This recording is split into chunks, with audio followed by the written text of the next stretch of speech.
Ciao Raga! Kumusta naga? Welcome sa inyong lahat. I am Chad and I will be your guide. Raga, importante ang info na pag-uusapan natin sa video na are. Kaya unawaing mabuti, makinig na maigi, at panood din ang video hanggang dulo. Alam natin na napaka-importanteng dokumento dito sa Italia bilang isang estranyero ang Permesso di Soggiorno. Kaya para aware ka Raga, i-update kita na mayroong parating na novita regarding sa isang tipo ng Permesso di Soggiorno. Kung makukuha mo ang iyong Permesso di Soggiorno, tingnan mo diyan kung mayroong gang naka-indicate sa anotazioni o doon sa remarks na perm punto unico lavoro.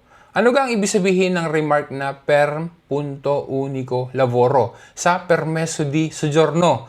Yun bang parating na novita sa Permesso di Soggiorno ay pabor sa mga estranyeri o mas magiging mahigpit pa ang gobyerno?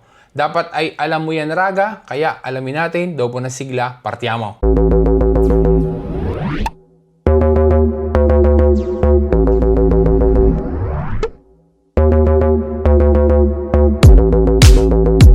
Ang ilang tipo ng Permesso di Soggiorno ay mayroong dicitura na perm punto unico lavoro. Ang ibig sabihin ng dicitura na iyan ay Permesso unico lavoro. Saan ba iyan nanggaling? Yang remark na iyan sa Permesso di Soggiorno. Noong March 2014, ang Dekreto Legislativo numero 40 ay napublish sa Gazzetta Ufficiale upang ipatupad din ng Italia ang Directive 2011/98/EU ng European Parliament, na kung saan ay nananawagan na ripasuhin ang sistema para sa pag-issue ng Permesso di Soggiorno sa lahat ng mga miyembrong estado ng European Union. Alam natin na kasama ang Italia diyan.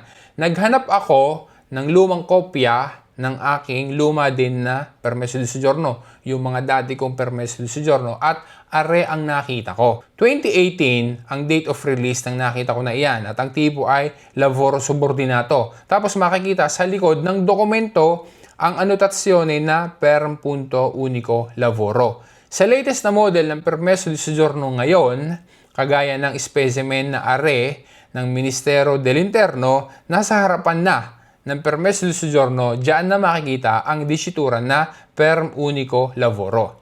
Bakit ba mayroong nakalagay na Permesso unico lavoro sa ilang tipo ng Permesso di Soggiorno? Yan ay para maging malinaw na ang holder ng Permesso di Soggiorno na mayroong nakasulat na Permesso unico lavoro ay mayroong karapatan na manirahan ng legal dito sa Italia, at the same time ay makapaghanap buhay siya at magkaroon ng kontrato di lavoro.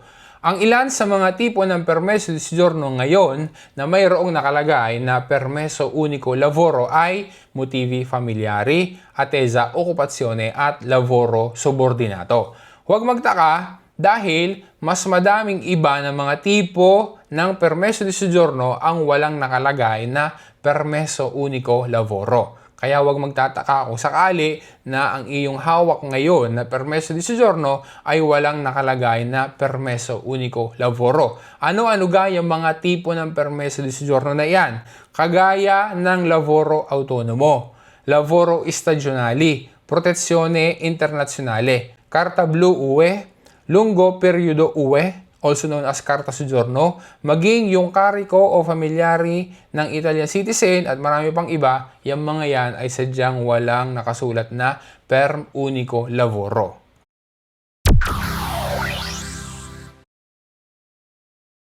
Regarding naman sa parating na novita tungkol doon sa Permesso di Soggiorno unico lavoro, yan ay isa sa mga concerns ngayon ng Italian government kung paano nila i-implement yung nakalagay doon sa EU Directive 2024/1233 ng April 24, 2024 na yan ay isang reforma sa European legislation patungkol sa Permesso unico lavoro. Take note ha, yan ay hindi pa isang ganap na legye at nasa parlamento pa lang. Pero alamin na natin ang mga inaasahang pagbabago at magari più avanti yan ay mai-implement din.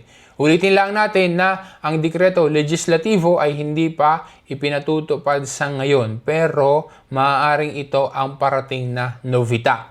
Ang unang pagbabago ay ang tagal ng pag-release. Kapag ka first time na pag-request ng permeso di soggiorno, ang questura ay dapat na ma-release ang permeso di soggiorno, yung permeso unico lavoro, sa loob ng 30 days. Simula ang bilang pagkatapos makumpleto ang proseso at documentation. Isang malaking pagbabago iyan dahil sa alam naman natin na sa ngayon ay sobrang bagal tsaka sobrang tagal lang ipinaghihintay bago makuha ang permeso di soggiorno. Samantalang kapag renewal naman o renovo ng permeso, ang maximum period ng processing ay 90 days naman.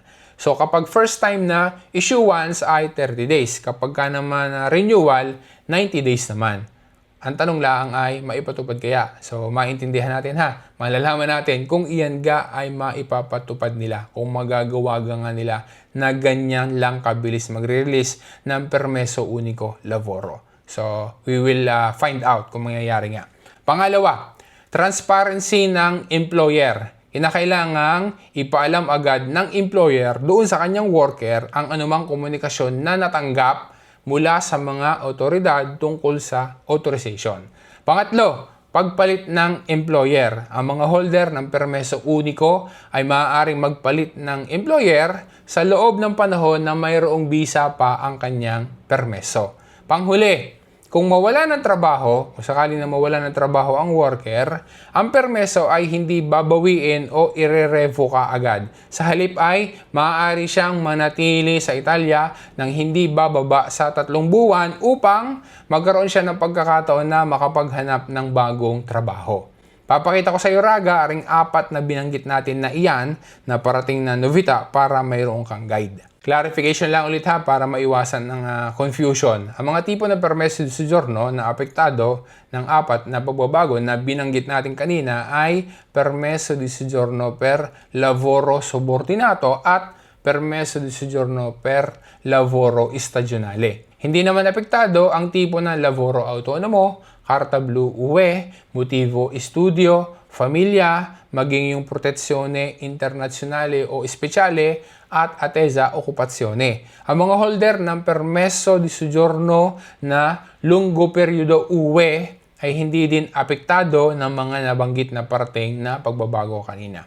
Kailan ba posibleng magsimula ang mga pagbabago na iyan? Base doon sa nakapaloob sa Direktiva UE, yung 2024/1233 na basehan ng reforma na ito, kailangan na ang mga estado na miyembro ng EU ay makasunod sa utos na iyan hanggang May 22, 2026. Base diyan sa mga inaasahang pagbabago na nabanggit, ang mga novita na iyan ay masasabi natin na pabor para sa kapakanan ng mga estranyeri dito sa Italia. Gayunpaman, ang actual na implementation ay nakadepende pa rin sa final approval ng dekreto at hanggang sa iyan ay maipublish sa Gazzetta Ufficiale, maging sa operating instructions ng mga questure at sportelli unici. Kaya habang hindi pa maipapatupad ang mga parating na pagbabago na iyan, kung ano ang mga rules na mayroon ngayon, yan pa din ang umiiral. Yan pa rin ang susundin. Sa ngayon na hinihintay pa ang magiging final changes, standby muna tayo at kapag may update na ulit ay babalitaan kita raga. Maraming salamat sa panonood mo. Kung alam mo na makakatulong din sa iba, sa mga kakilala mo at kamag-anak mo ang pinag-usapan natin na info sa video na ito, sana ma-share mo rin sa kanila para nang sila ay maging aware din. Once again, this is Chad and always remember, Chad will guide. Grazie raga, alla prossima!